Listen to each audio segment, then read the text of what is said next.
Entah siapa yang melahirkan ide agar AHY mengklaim adanya kudeta terhadap Partai Demokrat. Apakah AHY atau SBY sendiri masih saja setia dengan strategi playing victim, belagak jadi korban?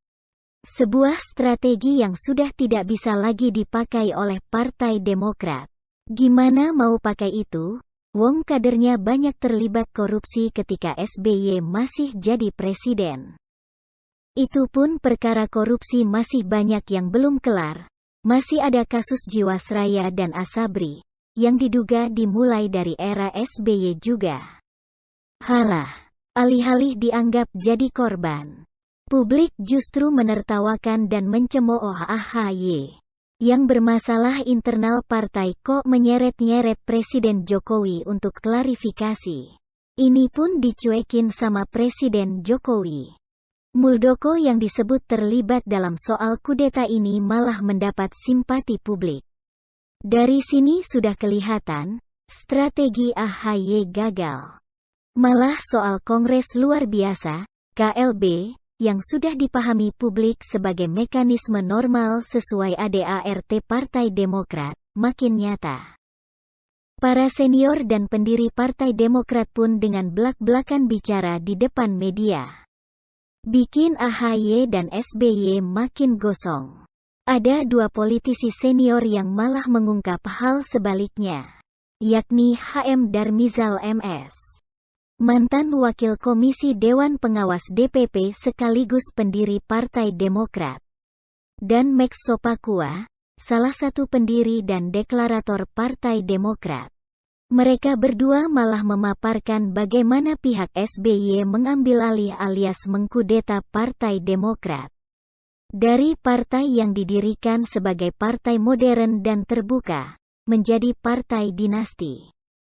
Darmizal yang sudah mengakui sebagai aktor di balik pertemuan Muldoko dan kader Demokrat, tanpa basa-basi membantai cara AHY memimpin Demokrat.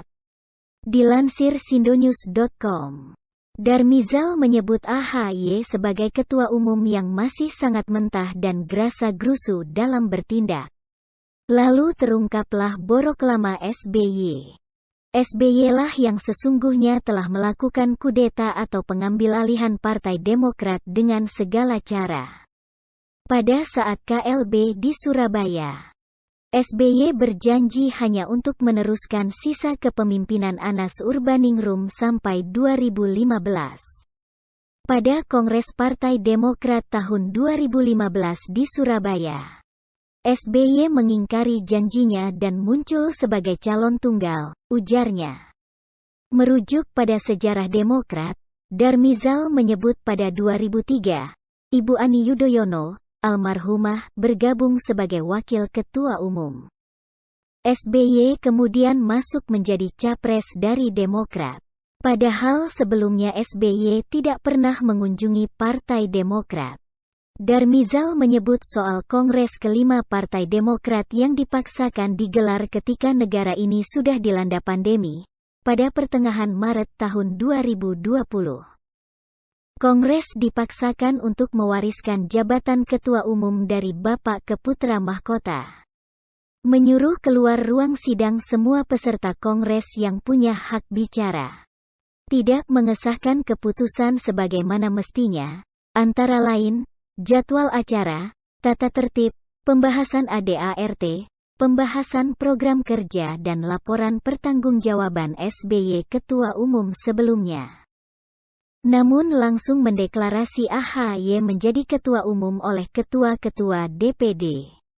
Itulah yang mereka sebut sebagai aklamasi, papar Darmizal.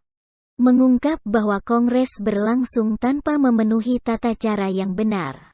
Senada, juga dilansir sindonews.com, Max Sopakua menyebut dalam kepemimpinan SBY sebagai ketua umum, Partai Demokrat dikerdilkan menjadi partai keluarga. Rekam jejaknya masih ada, saksi dan orang-orangnya masih lengkap sehat walafiat, ujar Max.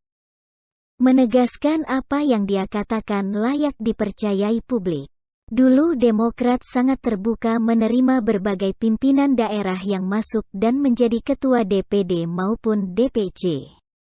Usai 2009, setelah Anas Urbaningrum digantikan SBY menjadi Ketua Umum Produk Kongres Luar Biasa di Bali 2013 dan putranya Edi Baskoro Yudhoyono tetap menjadi Sekretaris Jenderal. Maka mulai saat itulah masyarakat menyetempel Partai Demokrat adalah partai keluarga, ujar Max. Kemudian pada Kongres tahun 2015, SBY kembali dikukuhkan sebagai Ketua Umum. Setelah menghadang paksa pencalonan Marzuki Ali. Padahal SBY sudah berjanji bahwa tujuan menggantikan Anas hanya untuk mengantarkan sampai Kongres 2015. Seandainya SBY memiliki etika moral politik dan kepemimpinan yang baik, tentunya mempersilakan Marzuki Ali untuk menjadi Ketua Umum di KLB Bali 2012 tersebut. Mengingat Marzuki Ali adalah runner-up pada Kongres di Bandung 2010, kata Max. Ungkap Max, jabatan strategis partai dalam rentang waktu tahun 2015 sampai tahun 2020 dikuasai oleh keluarga SBY. SBY menobatkan AHY menjadi Komandan Tugas Utama Partai Demokrat menjelang pemilu 2019. Hasilnya, perolehan Demokrat turun dari hasil pemilu 2014. Tetap saja, AHY yang akhirnya menjadi Ketua Umum Demokrat pada Kongres 2020 dengan cara aklamasi yang dipaksakan. Max Sopakua menyebut Kongres 2020 sebagai Kongres jadi-jadian, tidak ada tata tertib. Tidak ada pertanggungjawaban keuangan dan program. Bahkan ADART 2020 dibuat di luar setelah Kongres sesuai dengan versi dan kemauan SBY. Dengan telak Darmizal melukiskan kudeta yang dilakukan SBY, SBY diajak mampir dan diberi tempat di rumah oleh pemiliknya. Kemudian dia malah mengambil rumah dari pemiliknya. Kan ini sangat lucu dan memprihatinkan. Cerita ini saya yakin benar adanya. Ngapain juga mereka bohong? Partai Demokrat memang sudah jadi partai keluarga SBY. Seandainya dengan demikian perolehan suara Demokrat menanjak, ya mungkin bisa dimaafkan. Mungkin akan membuat politisi antri mau bergabung ke Demokrat. Tapi nyatanya, perolehan suara terus menurun. Dan makin blunder saja di bawah kepemimpinan AHY saat ini. Wajar kan kalau para senior dan kader Demokrat punya kehendak keras untuk menggelar KLB. Yang disebut AHY sebagai kudeta. Publik juga paham kok, nggak sulit membacanya. Apalagi dengan makin terbongkarnya borok-borok lama ini.